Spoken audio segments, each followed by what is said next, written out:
सफेदे की भाप जो काम करती है ना, वो अगर सही तरीके से ले ली जाए तो सफेदे की भाप बड़ा अच्छा काम करेगी। लेकिन हम क्या करते हैं, सफेदे की भाप कैसे लेते हैं, सफेदे के पत्ते पानी में डाल के उबाले, अब भाप आना चालू हुई, ऐसे करके ले लेते हैं। अब ऐसे करके ले रहे हैं तो ये केवल और केवल नाक के भी अंदर ही नहीं जा रही, भाप ऊपर ऊपर ही लग रही है, आंखों में लग जाएगी, चेहरे पे लग जाएगी। हम फेशियल स्टीम नहीं ले रहे, जनरली बोलते हैं इसको फेशियल स्टीम है, लेकिन हम फेफड़ों तक पहुंचाने के लिए ले रहे हैं। और फेफड़ों तक पहुंचाने के लिए अगर हमने ये भाप ली है तो जब तक फेफड़ों के एल्विलाई तक नहीं पहुंचेगी, फेफड़ों में क्या होता है, ये नाक मान लो इस तरीके से, ये फेफड़ा मानो, ये तो ऐसे नहीं आएगा,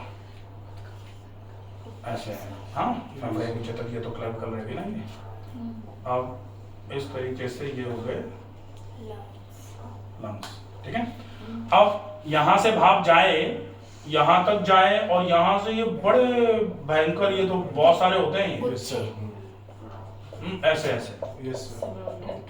अब ये हर जगह यहां ऐसे करके गुब्बारा है ना, तो इस गुब्बारे तक हवा जानी चाहिए, ऐसे ऐसे ऐसे ऐसे ऐसे। Yes sir. और ये गुब्बारा फूलना भी चाहिए।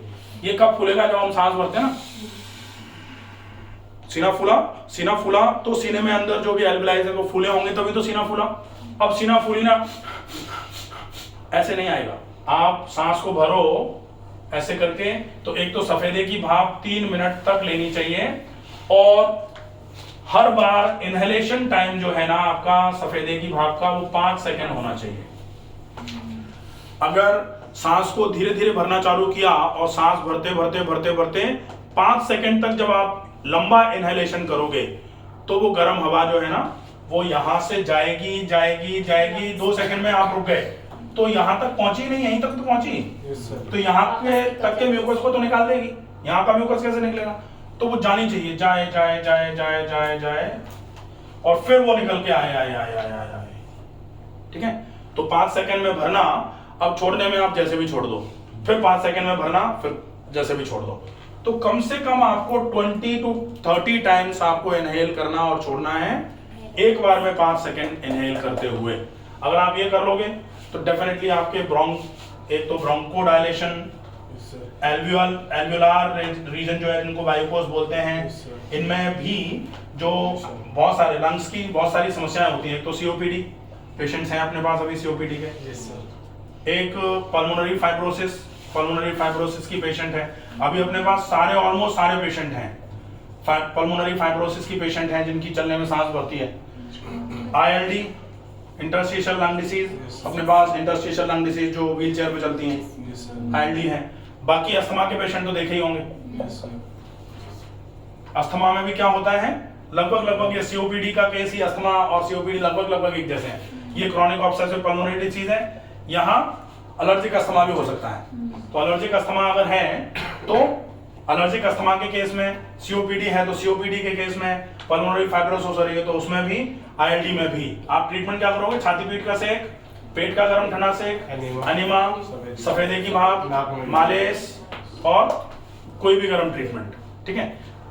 अब सफेदे की भाप के बाद में नाक में घी और प्राणायाम। सफेदे की भाप करी, यहां तक गया। अब ये जो नाक थी, यहां भाप भाप भाप भाप यहीं से जाएगी जाएगी जाएगी जाएगी जाएगी, पूरा म्यूकस का मेम्ब्रेन जो है ना गर्म हो जाएगा।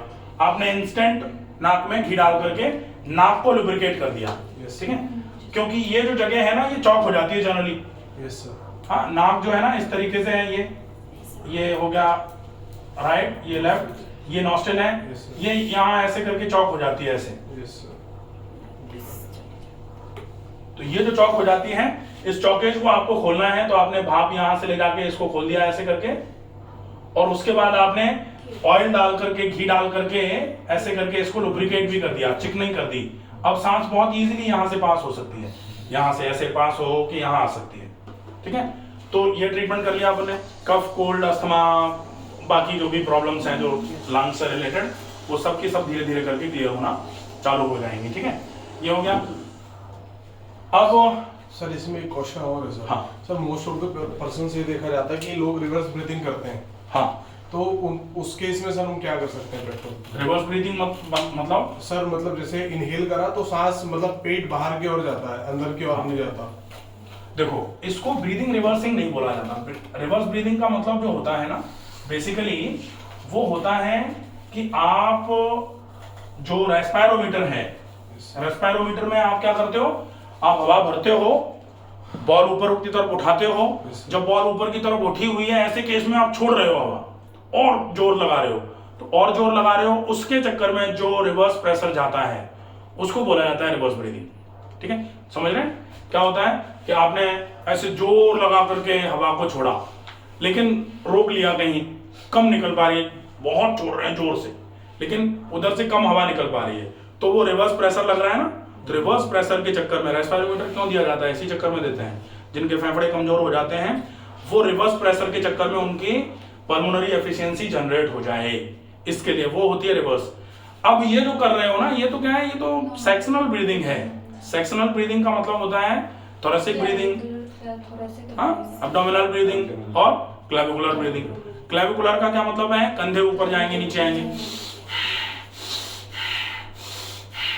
ठीक है, अब ये थोरेसिक बैठ के जब भी करोगे, अब खड़े होके कर रहे हैं तो एब्डोमिनली होगी, बैठ के करोगे, बैठ के जो भी करेगा वो सीधा थोरेसिक ब्रीदिंग होगी।